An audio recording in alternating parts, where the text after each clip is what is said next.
Israeli Prime Minister Benjamin Netanyahu hoping to start the week off on the right foot, opening this week's government cabinet meeting with the announcement of several important achievements, starting with the latest advancement of ties between Israel and Bahrain, and then moving on to Israel's international economic standing.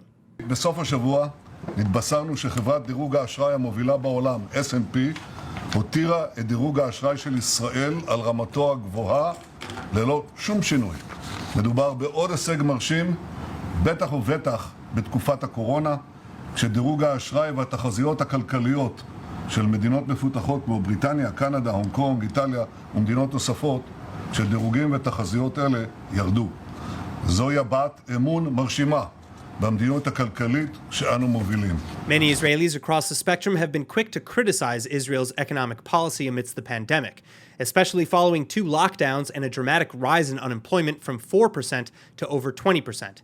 The S&P rating, though, really does indicate that Israel is doing relatively well internationally and is likely to pay any international debts. S&P basing their decision on the country's robust economy, flexible fiscal policies, and strong pools of capital from which to draw. בניגוד למבקרים למיניהם, אנחנו מנהלים היטב את כלכלת ישראל.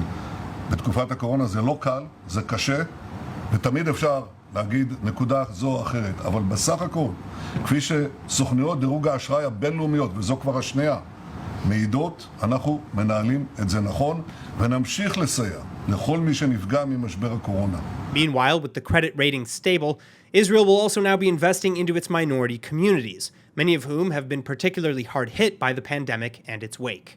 יש לנו מחויבות רבה לחברינו בני העדה הדרוזית והצ'רקסית. היום אנחנו מביאים החלטת ממשלה נוספת לפיתוח ולהעצמה של יישובים אלה, בסך של תוספת של 50 מיליון שקל לתכנון, לפיתוח תשתיות, להרחבת לימוד העברית ועוד. במקביל, אנחנו מנחים את גורמי המקצוע במשרדים השונים להמשיך ולגבש את תוכנית החומש.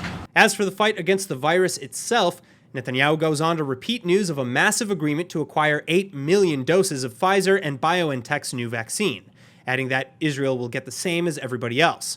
New Hebrew reports, however, indicate that Pfizer has yet to commit to a delivery schedule, and that, in any case, Israel will pay a premium for the drug. Contrary to the roughly 20% or less that the US and EU have agreed to pay, Israel has reportedly agreed to pay at least $28 per dose, a 43% markup.